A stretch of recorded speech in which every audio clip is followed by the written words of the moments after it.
Je suis Alexandre Zapolski, je suis le président de l'Inagora et je suis victime depuis quelques heures d'un film de propagande du mouvement complotiste, je pense qu'il faut l'appeler comme ça.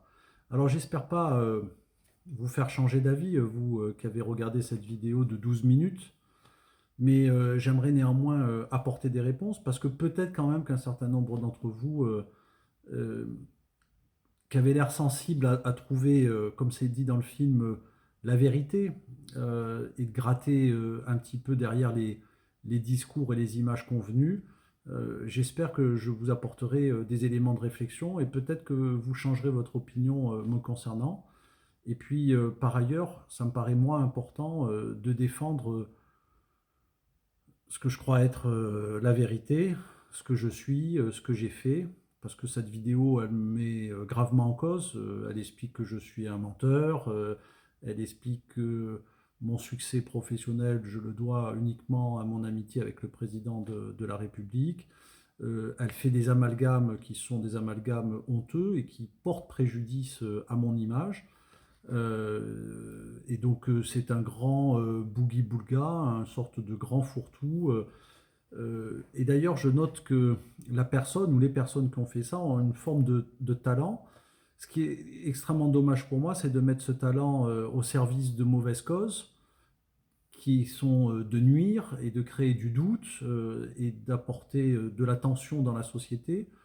Et c'est dommage de ne pas utiliser ce talent-là pour, au contraire, expliquer des sujets complexes et essayer de les mettre en perspective et au contraire de créer de la confiance dans la société et du lien au niveau de la société. Alors vous dites que la propagande, elle est là pour faire peur.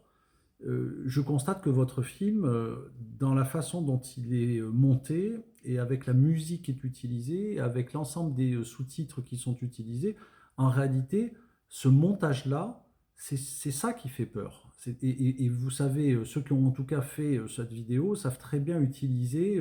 Je pense que d'ailleurs, il y a soit c'est devenu des professionnels de la vidéo, soit ils sont aidés en fait par des professionnels de la vidéo, mais manifestement, il y a une musique lancinante qui, comme dans tous ces films complotistes, finalement, laisse sous-entendre qu'on serait face à une grande histoire. Bah, malheureusement, moi, mon histoire, elle n'est pas grande, elle est assez simple. D'ailleurs, je suis assez flatté, hein, pour tout vous dire, de me retrouver dans l'un de vos films. C'est une forme de notoriété pour moi. Bon, même si honnêtement, je m'en passerais bien et si je pense que la société se passerait bien de tous ces films. Bon, vous dites que la vérité est-elle, vous posez la question, la vérité est-elle systématiquement celle qu'on nous présente? En tout cas, vous, la façon dont vous présentez votre vérité, manifestement, euh, c'est pas celle-là. Parce que entre la vraie vérité et celle que vous présentez, il y a en fait tout à fait deux mondes. Sur ma maladie, euh, si vous aviez pris la peine d'écouter l'ensemble de mes interviews, j'ai expliqué les choses avec beaucoup de détails. J'ai là devant moi le résumé de mon dossier médical qui a été fourni par l'hôpital américain. J'ai l'ensemble de mes scanners, j'en ai fait trois entre mon hospitalisation et aujourd'hui. Tiens, je voudrais préciser qu'on est le 28 décembre. Et d'ailleurs, ce matin, je suis retourné faire un scanner à l'hôpital américain, c'est marqué là, réalisé le 28, oh, peut-être pas très bien avec la mise au point, le 28-12. Qu'est-ce que disent ces scanners? Quand je vais faire mon premier scanner à l'hôpital américain, donc le 30-10, le 26-10, pardon, puisque c'est 26-10, 30-10 et 28-12. Ben, c'est pas compliqué, c'est ce que j'ai montré en fait sur France 2, c'est que j'ai les poumons qui sont attaqués à hauteur de 25%. Alors, d'un point de vue médical, le terme qui est utilisé, c'est en fait une atteinte modérée. Donc, c'est ni grave ni sévère. Sévère, ça a été toujours l'appellation qu'a donné le professeur Carmois. Alors, pour votre information, Carmois, ça s'écrit sans S. Euh, et donc, et on le voit bien sur ces vidéos, ce que c'est qu'une inflammation des poumons. C'est en fait l'ensemble de ces tâches-là. Donc ça, c'est au moment où on fait mes premiers tests en fait de Covid, on voit que j'ai des inflammations qui sont sévères, enfin qui sont dites modérées, à hauteur de 25%. Et les mêmes photos prises maintenant, eh ben, ça montre qu'elles ont beaucoup disparu, ces inflammations. On ne les retrouve pas. Je peux vous montrer les deux côte à côte. J'espère que la caméra pourra le faire. Donc ça, c'est 25% d'inflammation. Et ça, aujourd'hui, je suis à moins de 10% d'inflammation. C'est pour ça que je vais en fait bien mieux. Donc je ne suis pas un affabulateur, je ne suis pas un menteur. Euh, il se trouve qu'en l'espace d'une semaine, les choses se sont très largement dégradées pour ma part. Et donc, c'est comme ça qu'au bout d'une semaine, je suis rentré, au bout d'une semaine de symptômes, je suis allé le lundi suivant. Alors, je suis rentré en fait à l'hôpital américain. Et quand vous lisez en fait le compte rendu, vous voyez que le professeur Carmois lui-même, il était inquiet parce que même si j'avais une atteinte modérée, j'avais une ferritine qui était très élevée à 2200 et j'avais un CRP de 45 mg, ce qui sont en fait des niveaux en fait très élevés. Et lui-même, donc le 28-10, dit toujours dyspnéique et ou inflammation non contrôlée. Et si toujours dyspnéptique et ou inflammation non contrôlée, discussion tocilizumab bio à ce jour.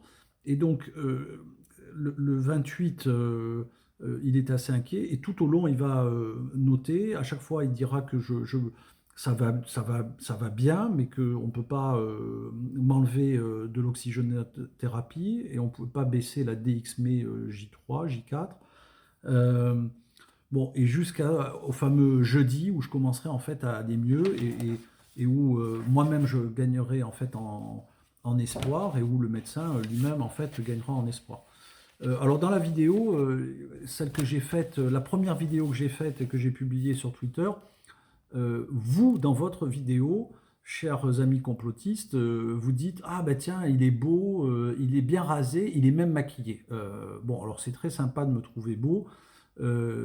J'apprécie beaucoup naturellement. Sachez juste que c'est le fameux lundi de ma sortie. Je fais cette vidéo quand j'apprends, c'est-à-dire après le passage du professeur Carmois en fin de matinée, que j'avais bon espoir en fait de pouvoir sortir. Et contrairement à ce soir, eh ben, il se trouve que ce fameux lundi matin, je m'étais effectivement rasé parce que j'allais revoir en fait ma chérie que j'avais pas vue depuis plusieurs jours, puisque naturellement à cause du Covid, elle pouvait plus venir me rendre visite à l'hôpital. Et donc je n'étais pas maquillé, je ne me maquille jamais. Mais c'est vrai que je suis enthousiaste, même si j'ai cette voix complètement cassée, parce que bah, quand vous justement vous survivez et quand vous avez vécu un tel choc, et bien, naturellement, euh, le, le- le- vous êtes voilà, vous êtes enthousiaste. On ne peut pas dire les choses autrement. Et j'ai été porté d'ailleurs par cet enthousiasme tout au long des semaines qui ont suivi mon hospitalisation. Bon, par ailleurs, est-ce que je suis un survivant, un rescapé du Covid? On a eu cette discussion-là sur le plateau de RMC. Euh, Honnêtement, il y a plein de gens qui ont été bien plus malades que moi. Et il y en a eu plus de 60 000 qui sont morts en fait du Covid. Et vous savez, pour ceux qui me suivaient sur les réseaux sociaux, à quel point je me suis battu pour faire prendre conscience aux uns et aux autres de l'importance de cette maladie et du fait que cette maladie représentait quelque chose de terrible. 60 000 personnes qui meurent, c'est 60 000 familles qui perdent quelqu'un dont ils sont proches, un parent direct ou un ami ou un parent éloigné. Enfin, c'est absolument terrible à quel point la Covid en fait a touché la France. Et 60 000 personnes qui ont décédé de la Covid, enfin c'est même plus que 60 000 aujourd'hui. C'est une ville de taille moyenne qui disparaît en France. C'est absolument terrible de mon point de vue. Alors, bien sûr, je ne suis pas du tout à plaindre. Moi, j'ai eu beaucoup de chance. Je l'ai dit, je l'ai répété à longueur d'interview. Euh, Néanmoins, quand on regarde les statistiques, il se trouve que, effectivement, et j'ai jamais prétendu le contraire, moi je suis jamais allé en réanimation. Je suis resté tout au long de mon hospitalisation sur le fil. Je suis monté jusqu'à 4 litres par heure d'oxygène, hein, sous oxygénothérapie, c'est difficile pour moi de le dire. Euh, et, et, euh, et heureusement, mon état ne s'est jamais dégradé. J'en discutais aussi sur le plateau de LCI avec les docteurs qui étaient présents sur le plateau. Il est évident que si j'avais été en réanimation, alors là, mes pourcentages de risque d'y passer auraient été très largement supérieurs, puisque quand vous êtes en réanimation, vous avez jusqu'à 25% de malchance de pouvoir y passer. Il y a 75% des gens qui rentrent en réanimation qui en sortent vivants et 25% malheureusement qui en sortent pas vivants. Voilà. Et donc moi, je ne suis pas allé en réanimation, mais par ailleurs, si vous voulez, j'étais pas censé tomber aussi malade que ça, et c'était pas censé se dégrader aussi rapidement que ça. Donc on était sur une forme assez rare en fait de la maladie, assez sévère en fait de la maladie, où tout s'est accéléré très brutalement et où ça a été mon ressenti. Après, vous pouvez vous en moquer, vous pouvez ne faire preuve d'aucune empathie, c'est votre droit. C'est pas très sympa, mais la réalité, c'est que moi, dans la semaine que j'ai passée dans cet hôpital, euh, j'ai cru à un moment donné que j'y passerais parce que j'avais une très faible probabilité d'attraper la Covid, parce que je faisais très attention à moi, je me protégeais énormément. Et puis parce que je me sentais fort, sportif, en pleine forme, et donc je pensais jamais que cette maladie me toucherait. Elle m'a touché, j'avais donc une chance assez infime en fait de l'avoir par rapport à des conditions de vie que je considère effectivement assez privilégiées. Vous avez le droit aussi de le dire, vous avez le droit de vous en moquer, c'est votre droit, mais la réalité c'est que j'ai travaillé moi pour ça. Vous savez, je viens d'une famille assez modeste, j'ai même été élève boursier au cours en fait de ma formation. Et le fait que je me sois élevé socialement, c'est uniquement lié au fait que j'ai créé une entreprise très jeune, quand j'étais étudiant, à l'âge de 23 ans, et que inlassablement, je travaille en fait depuis 20 ans. Et donc, si j'en reviens en fait au sujet, un pourcentage infime d'être malade, un pourcentage infime que ça se complique en fait aussi rapidement. Et donc, même si j'avais le professeur Carmois, quand il m'a vu en fait le lundi de mon hospitalisation, il m'a dit: vous avez 60% de chances que tout se passe bien. Alors moi, je me suis attaché à ces 60%, mais il y avait 40% de chances que ça parte en fait dans l'autre sens et que j'aille en réanimation et que peut-être que ça aille encore moins bien. Et donc, quand ça s'est dégradé le lundi, mardi, mercredi, le mercredi, je peux vous assurer que j'étais vraiment pas en forme, et j'ai bien cru à un moment donné que j'y passais. Et j'ai essayé de l'expliquer, c'est que quand on se rend pas compte, quand on respire, respirer c'est quelque chose de tout à fait naturel. Mais la réalité, c'est que quand vous perdez votre respiration, c'est la grande panique à bord. Et donc, parce que c'est vraiment un sentiment d'étouffement. Tous les malades de la Covid, sévères, voire graves, ont connu en fait, ont connu ça. Donc voilà, donc vous pouvez toujours vous moquer en fait de ça, mais la réalité c'est que j'ai été gravement malade, j'ai eu une Covid sévère. Alors Delahousse dit effectivement dans ce reportage que j'ai eu une forme grave. Moi-même j'ai toujours expliqué, et moi-même quand j'ai eu des journalistes en face qui me disaient mais vous avez eu une forme grave, je reprenais les journalistes en expliquant non, j'ai pas eu une forme grave, j'ai eu en fait une forme sévère. Donc j'ai toujours essayé d'avoir une cohérence par rapport à tout ça. Et puis après, vous faites un grand amalgame entre mes interventions liées à cette Covid, vous liez ma société à ça, je ne sais même plus comment vous procédez pour lier en fait ma société à ça. Le procédé est assez ignoble, il touche par ailleurs, au-delà d'essayer de me toucher moi, et j'ai bien compris qu'en réalité, vous vous attaquez au président de la République, parce que moi, je ne suis pas grand-chose en réalité, et que vous vous attaquez à la Macronie et à ce que vous supposez être un grand complot de la part du président de la République. Bon, la réalité, c'est que l'Inagora est une boîte qui se développe depuis 20 ans. On y travaille dur avec mon associé Michel Marimaudet, avec l'ensemble de nos collaborateurs. Ça n'a pas toujours été simple. On a connu d'ailleurs, il y a 10 ans de ça, une énorme attaque interne avec des gens dont on avait racheté la société qui nous ont fait des choses vraiment pas sympas. Ils viennent d'être d'ailleurs très largement condamnés par des tribunaux. Donc ne faites pas ça, s'il vous plaît, parce que vous n'avez pas le droit en fait de faire ça, c'est de la diffamation. Et tout simplement, c'est pas respectueux, c'est pas sympa de notre travail, du travail de tous nos collaborateurs. On essaie de faire les choses bien au sein de l'Inagora, et donc on fait de l'open source, on est une boîte éthique. On a pris d'ailleurs la décision, suite à ma maladie, de transformer l'Inagora SaaS en entreprise à mission. Voilà, donc c'est vraiment, vous vous trompez, attaquer, il y en a plein hein, d'acteurs de la bad tech à attaquer, hein. Il y a plein de choses à dire sur tout un tas d'acteurs américains, chinois. Alors vous attaquez en fait à l'Inagora, c'est juste idiot. Je pense que il n'y a pas d'autre mot que celui-là. Ensuite, sur les appels d'offres, ben, sachez que la France est un pays où le principe des appels d'offres, d'ailleurs, sont plutôt là pour protéger les petits acteurs que plutôt que les grands, et qu'on a des processus de passation de marché public qui sont extrêmement scrupuleux. Et donc, ça n'existe pas en France d'avoir des liens avec, que ce soit avec des clients ou que ce soit avec des politiques et d'obtenir en fait ces appels d'offres. En tout cas, dans mon secteur, l'informatique, je n'ai jamais vu ça. Et vous pouvez avoir les meilleurs rapports du monde que vous voulez avec un client, y compris vous pouvez être, moi j'en ai fait la meilleure expérience cette année. On était titulaire d'un grand marché avec l'État. On a perdu ce marché-là parce qu'on a oublié de rendre deux pièces essentielles du dossier d'appel d'offres, de réponse au dossier d'appel d'offres. Et ce marché, pourtant, on le délivrait depuis 4 ans et on le délivrait avec un niveau de satisfaction très élevé du client. Et bien malgré ça, parce qu'il manquait ces pièces-là, et donc l'étude d'un appel d'offres, ça se fait uniquement sur pièce, ça se fait uniquement sur dossier. Il n'y a pas d'échange avec les clients, etc.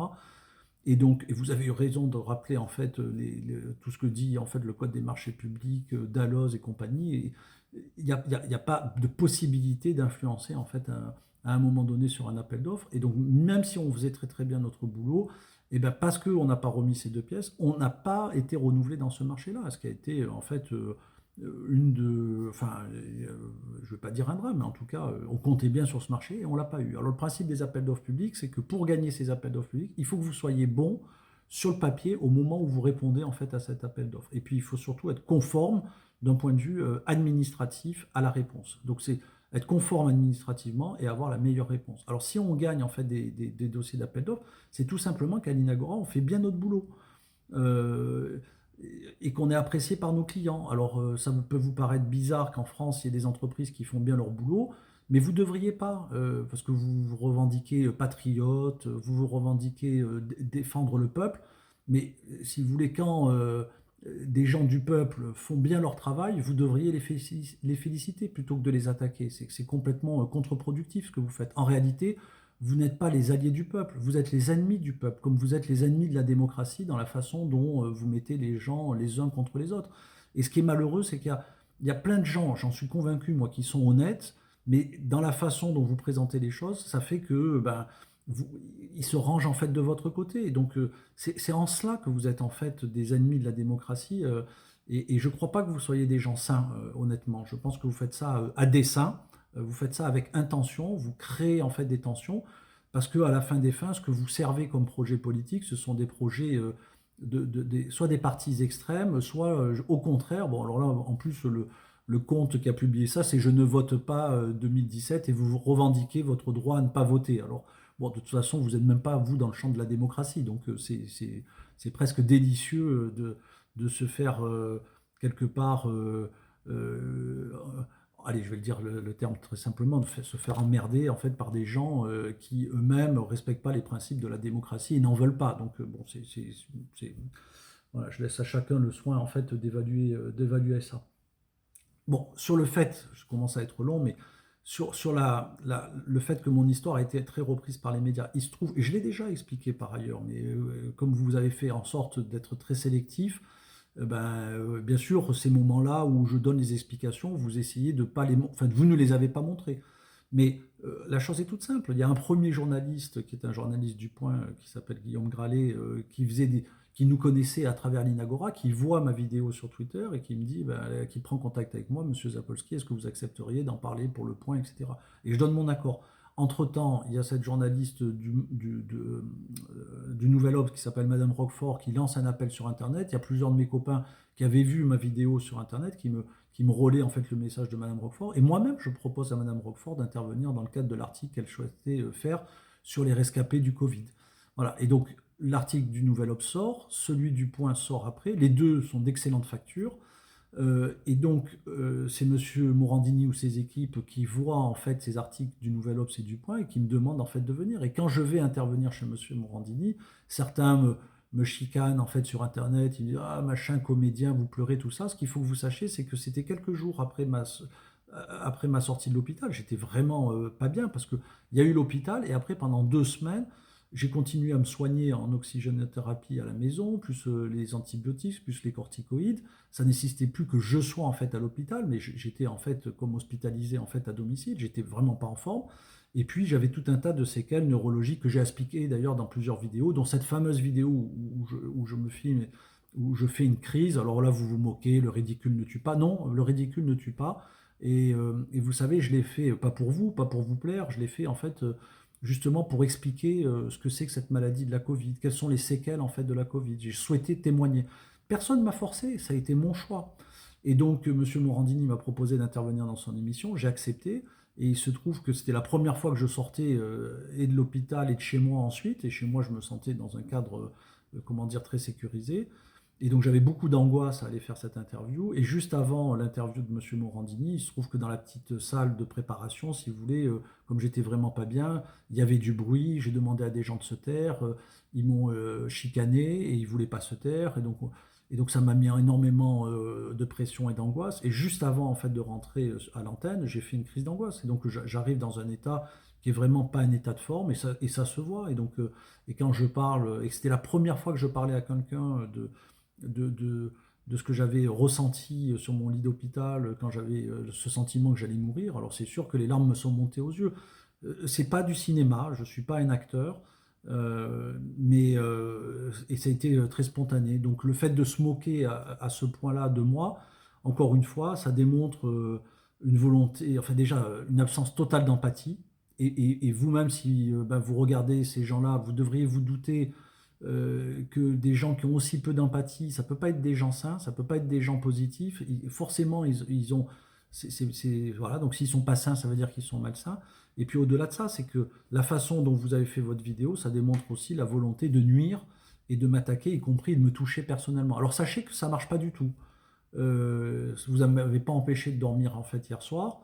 Donc vous avez perdu du temps à faire votre vidéo, ce montage, en espérant nuire à la Macronie, me nuire. Mais en fait, tout ça, ça marche pas. Donc vous perdez votre temps, ne faites pas ça. Et puis moi, surtout, jamais je vais m'arrêter de proposer, de construire, d'avancer. Parce que vous comprenez, j'ai commencé, Internet n'existait pas, et Facebook n'existait pas. Et donc, il y a 20 ans que je suis entrepreneur. Avant ça, j'étais délégué de classe depuis le collège. J'ai toujours porté des causes. Je me suis toujours engagé pour la société. Je me suis battu contre le Front National entre les deux tours à Toulon en 95, alors que j'allais passer mon épreuve de bac, de maths du bac le lendemain. Et donc, si vous voulez, j'ai porté les manifs lycéennes à Toulon. Et donc, rien, je suis quelqu'un d'engagé. C'est comme ça. Si on se met tous en ligne et si à un moment donné il y a quelqu'un qui dit ben, je cherche un volontaire pour, et ben, certainement je vais forcément faire le premier pas ou je serai un de ceux qui feront le premier pas. Parce que c'est ma mentalité. Je suis né comme ça, je suis devenu en tout cas comme ça. Et plus ça va, plus je suis porté par ces causes. Alors vous savez, depuis qu'en plus j'ai survécu à cette Covid, depuis que Dieu m'a donné la chance d'avoir une seconde vie, une seconde chance, eh ben, je ne suis pas prêt de m'arrêter. Alors, voilà, donc perdez pas du temps à faire des grandes vidéos montées, etc., pour attaquer la Macronie. Faites-le pour faire du bien si vous voulez le faire, ça c'est du temps utile. Parce qu'en plus, votre impact est absolument nul et ça ne sert à rien. Vous parlez en fait à votre communauté et c'est tout. Et donc, efficacité zéro. Voilà. Et puis, par ailleurs, comme vous racontez n'importe quoi, bah, c'est assez facile de venir vous raconter la vérité ensuite et de démontrer que ce que vous avez raconté, c'est nimp, hein, c'est n'importe quoi. Donc, voilà, perdez pas votre temps par rapport à tout ça. Bon, j'aurais pu en fait en raconter d'autres. Peut-être juste pour terminer, sur mes liens avec le président de la République, alors il y a beaucoup de fantasmes par rapport à tout ça, notamment dans la sphère complotiste. Alors, dans la sphère complotiste, vous n'êtes pas tout le temps en train de penser des liens entre Alexandre Zapolsky et Emmanuel Macron, mais d'une manière générale, les amis du président, etc. Bon, sachez qu'on peut avoir en fait à la fois énormément de respect et d'amitié pour le président de la République. Je crois que je peux dire que cette amitié elle est réciproque, sans pour autant n'attendre aucune faveur de sa part, ni jamais en demander. Vous laissez sous-entendre que j'aurais pu à un moment donné être décoré de l'Ordre national du mérite parce que j'ai des liens avec le président de la République. Mais il faut se réveiller. J'ai été décoré quand c'était le président Hollande. On a changé de président.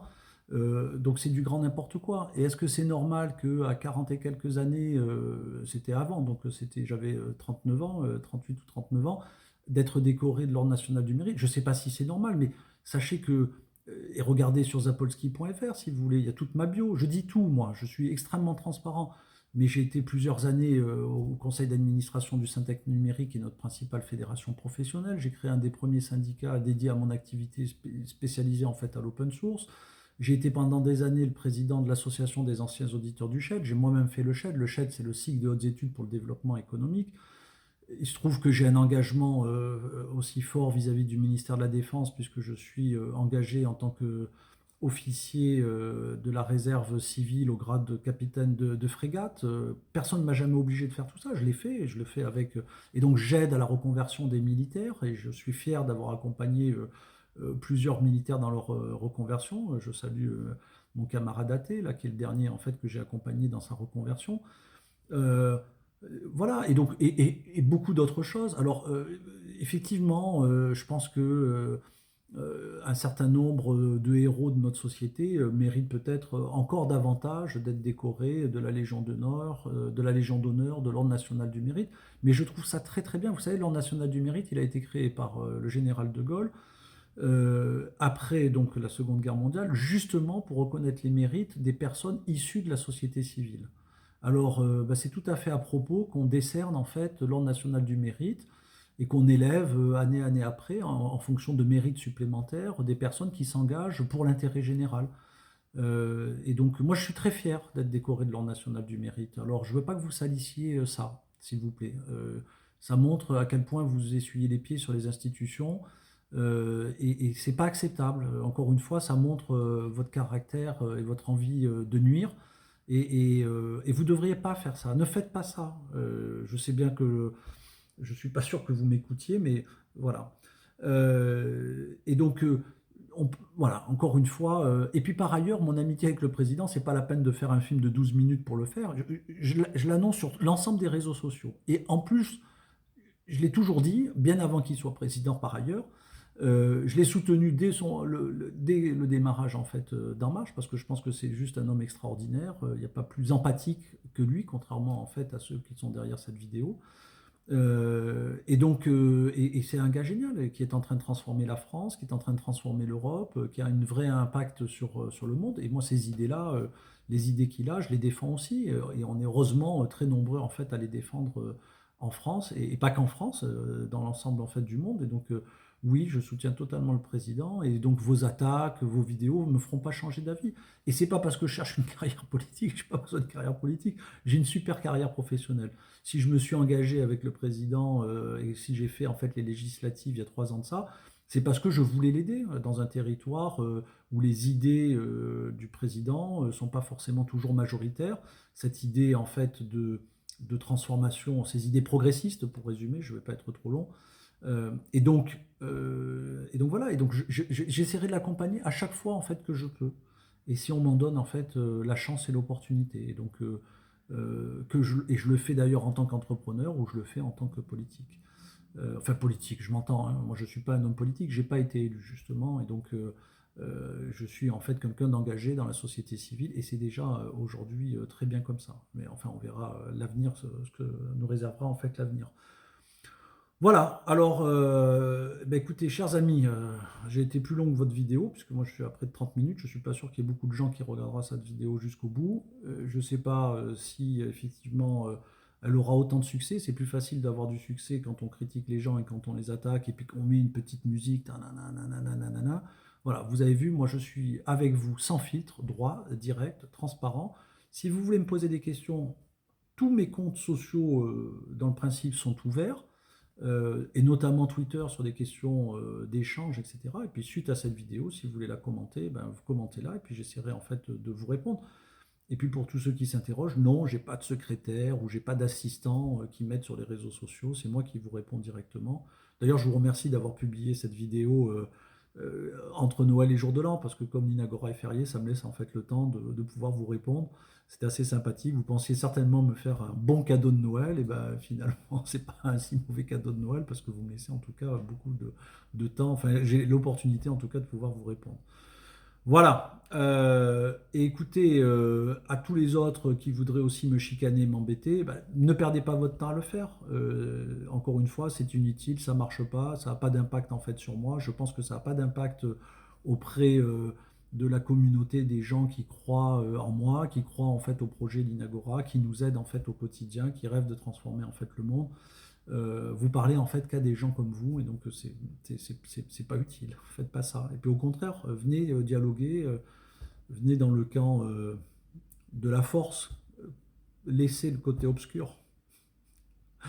Bon, et puis je vous souhaite néanmoins à toutes et à tous de très belles fêtes, parce que quelles que soient nos idées, ben, peu importe, à la fin, on est quand même tous des êtres humains, et moi je vous souhaite que du bien et que du bonheur. Et j'espère que tous ceux qui ont une part de haine en eux arriveront à nettoyer cette part de haine en eux et arriveront à avoir un esprit plus positif. Il faut qu'on travaille à une nouvelle concorde nationale, à une nouvelle entente nationale, parce que c'est pas possible d'être aussi déchiré en fait en France. Allez, salutations à toutes et à tous, et merci de m'avoir écouté jusque-là. Au revoir.